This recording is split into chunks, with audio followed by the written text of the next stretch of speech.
Reporte 100. Javier Villarreal Gámez, dirigente de la CTM en Sonora, está con nosotros esta mañana. Javier, ¿cómo está? Buenos días.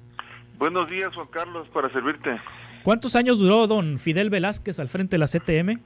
No, pues duró como 50 años más o menos. 50 años. ¿Y luego le siguió quién después de Fidel? Ya fíjate que ya fueron periodos más cortos. Rodríguez Alcaine estuvo menos de 10, yo creo, porque falleció pronto. Luego estuvo don Joaquín, 10 años don Joaquín Gamboa, y ahorita don Carlos apenas va a cumplir los primeros 6. Sí, el porque tema porque no se ha muerto, ¿no? No. Digo, porque es que esas dirigencias son hasta que la muerte los separe, ¿no? Sí, suele suceder. Lo que pasa es que es una organización muy grande a nivel nacional. Sí. De tal manera que a veces sucede incluso no solo en CTM. Por ejemplo, tú tienes el sindicato de telefonistas. El dirigente tiene cerca de 45 años en el cargo ya. Sí. El sindicato nacional universitario tiene como 25, 28 por ahí. Entonces, ¿y aquí en Sonora, Javier, el primer dirigente de la CTM, quién fue? Aquí fue Jacinto López, un gigante. Jacinto López Morenos fue el primer dirigente, fue un hombre muy valioso. Estuvo poco tiempo. Sí. En esa ocasión hubo grandes dirigentes. Y en esa etapa la CTM era de izquierda, incluso diríamos de izquierda radical, con Lombardo Toledano, que era el primer líder nacional de la CTM. Después ya llega don Fidel, entonces ya fueron dirigencias un poco más moderadas. Sí. Sin embargo, siempre en Hermosillo ha habido un sindicalismo muy activo, entonces las dirigencias que duró, por ejemplo, un hombre de la corriente de Fidel, que fue Manuel R. Bobadilla, duró como 18 años. Sí. Ramiro Valdés duró 15. Y ya Pancho Bojorquez duró poquito menos de 12, porque no terminó su segundo periodo. Y yo justamente estoy en el segundo periodo. Déjame explicarte a ti y al auditorio en qué consiste la reforma. ¿Cuántos años lleva usted, Javier? ¿Perdón? ¿Cuántos años lleva usted en la dirigencia, Javier? Yo llevo como 12 años, porque cubrí menos, como 11 y feria, porque cubrí el último año y medio de Pancho Bojorquez, porque él renunció antes. Sí, interino, pues. Sí, entonces entré como interino y luego entré ya formalmente el 2011. Sí. Y el 2017 fue la primera reelección, y entonces se termina el 2023. Mi periodo termina en noviembre del 2023. Sí. Y bueno, ¿qué se aprobó ahora? Justamente que nada más haya una elección y una reelección. Es decir, así digamos, para que entienda el auditor, así como el gobierno norteamericano, ¿no? O sea, se elige por un periodo y se puede reelegir solo una vez. Eso es lo que se aprobó aquí en Sonora, y que tenemos entendido que es la primera o la única federación setemista en el país que tiene este sistema, ¿no? Digo que ha acordado pues esta medida de la no reelección, salvo un primer periodo. Entonces, en ese sentido, pues se hizo esta reforma. Nosotros creemos que tiene dos importantes virtudes, Juan Carlos. Uno, que se genera una rotación de cuadros, es decir, de nuevos perfiles, se forman nuevos dirigentes, hay más atractivo en muchos cuadros dirigentes para prepararse y aspirar a una dirigencia estatal. Y el otro es que pues hay más democracia interna. Entonces, estas dos medidas, por ejemplo, a mí se me termina en 2 años. Sí. Mi deseo personal es, aunque algunos me dicen, oye, pero es que no es retroactivo, esto pues sí no es, pero moralmente, éticamente, yo creo. ¿Usted no buscaría la reelección entonces, Javier, cuando usted termine su periodo en 2023? Yo no aspiraría a la reelección, ¿no? Yo Sí. espero y convoco a mis compañeros a que se generen condiciones. ¿Y no nos va a salir luego usted con que va a haber una ampliación de mandato? Porque luego así se las estilaban, ¿no? Me acuerdo cuando reporteaba en la Ciudad de México y me tocó cubrir un Congreso del Trabajo, y estaba Rodríguez Alcaine como dirigente del Congreso del Trabajo, y le cuestionaban por qué se había reelegido una vez más, y él dijo, no, queridos periodistas, no es una reelección, es una ampliación de mandato, dijo. No, aquí luego hay otros dichos, aquí es que el pueblo se encapricha. No, sí. no, yo por eso lo digo con tiempo, Juan Carlos, para sí. que se vayan generando condiciones.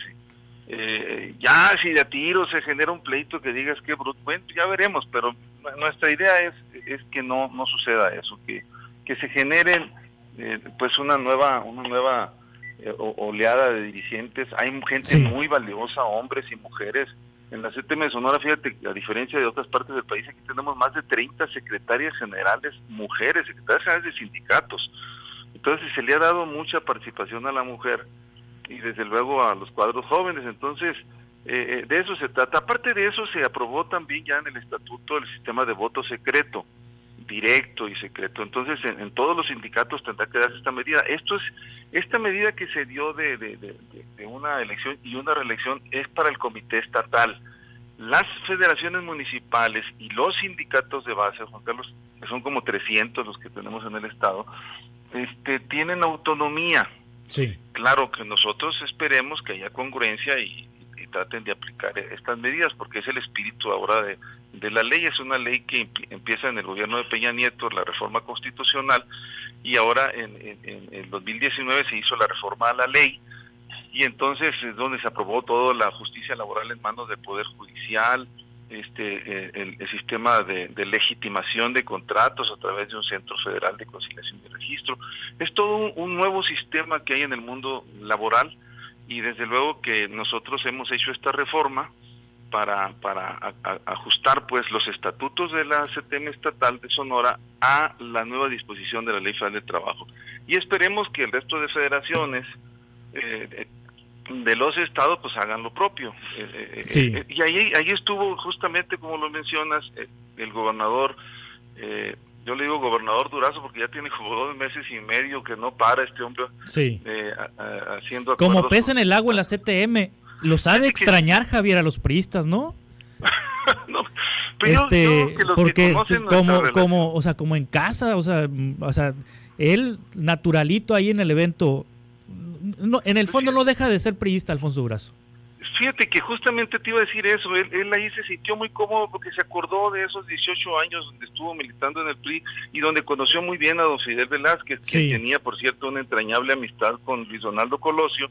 Entonces se acordó de muchas vivencias y de muchas... Porque luego me acordé cuando fue Ernesto Gándara a tomar protesta como candidato del PAN a la gubernatura, y Ernesto Gándara estaba como que se sentía que no, o sea, que no se hallaba, pues, ¿no? Y Alfonso Durazo, pues mira, tranquilito pasó como pez en el agua ahí, nadó como pez en el agua en la CTM. Fíjate, no solo se debe a su militancia que duró 18 años, sino también se debe a que la idea que él tiene de que por el bien de todos, primero los pobres, de impulsar un Sonora para todos y no para unos cuantos, todo eso pues coincidimos ampliamente, ¿no? en esas propuestas y creo que lo mismo dijo Claudia hace 6 años, Javier. Fíjate que no. Sonora para todos, dijo. No, evidentemente, pues ella se refirió más al tema de la corrupción, tú recordarás. Sí. Ya en el otro aspecto de generar las propuestas que trae ahorita Alfonso Durazo, que por cierto son muy necesarias, porque hay una enorme desigualdad, porque hay cacicazgos en los estados, hay que reconocerlo, y tú lo sabes, claro, donde determinadas familias pues controlan las juntas de conciliación, controlan muchas instituciones que debieran de tener una posición, digamos, equilibrada, de equilibrio, de equidad, no. Entonces todo esto creo que Alfonso Durazo, en eso hemos platicado mucho con él. Hay un gran entusiasmo tanto de nosotros como de él también, porque él nos pide que lo acompañemos en esta etapa donde él quiere impulsar el desarrollo de la infraestructura carretera, portuaria, la infraestructura también, ¿cómo se llama?, ferroviaria. Entonces, ¿para qué? Para atraer más empresas a Sonora. Y creo que en ese sentido tenemos una amplia coincidencia y por supuesto nos pide que impulsemos la capacitación, la productividad, que haya estabilidad laboral, y en ese sentido creo que nosotros no tenemos por qué negar, al contrario, tenemos tan amplia coincidencia en estos propósitos que por el bien de Sonora y sobre todo de los trabajadores y sus familias estamos en la mejor disposición de apoyar su gobierno. ¿La CTM sigue en el PRI, Javier? Pues sí, o sea, tenemos una militancia que, déjame decirte que ha sido una militancia crítica, durante... Sí. Tú recordarás, nosotros hemos estado criticando muchas cosas al interior del PRI durante, yo diría, más de 20 años. donde hemos señalado pues el desvío, el abandono de las causas populares, y fue lo que sucedió. El PRI dejó tiradas muchas banderas obreras, campesinas, y las recogió Morena y tuvo éxito electoral. No tiene mucha ciencia esto.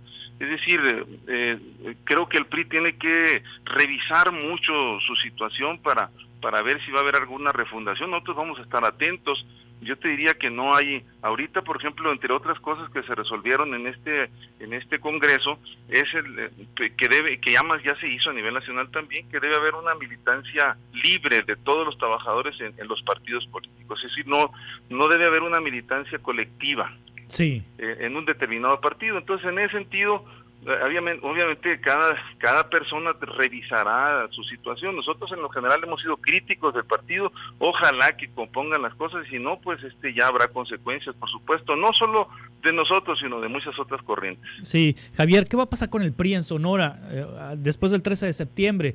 Ernesto de Lucas, el actual dirigente, será diputado local a partir del 1 de septiembre. La dirigencia estatal, ¿dónde va a quedar o quién se va a quedar con el PRI? Vamos, para resumirlo.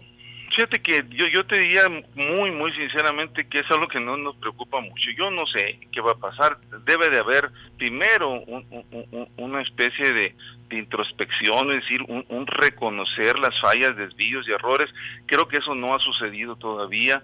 Y entonces después pensar en qué va a pasar con el futuro. Yo creo que mientras no se haga un reconocimiento de las fallas y errores, no habrá mucho futuro en el partido Sonora. ¿Y qué va a pasar? Pues no, a mí me tiene la verdad sin cuidado hasta ahorita, mientras no haya ese proceso de revisión interna. Muy bien, Javier Villarreal Gámez, dirigente de la CTM Sonora, muchas gracias por tomar esta llamada y compartirnos esta noticia de que se topa la reelección, o más bien se limita la reelección en la dirigencia estatal de la CTM, la única federación en el país que ha hecho esto hasta el momento de esta organización gremial. Muchas gracias, Javier. Gracias por tu tiempo, muy amable. Hasta luego. Hasta pronto, es el dirigente estatal de la CTM. Reporte 100.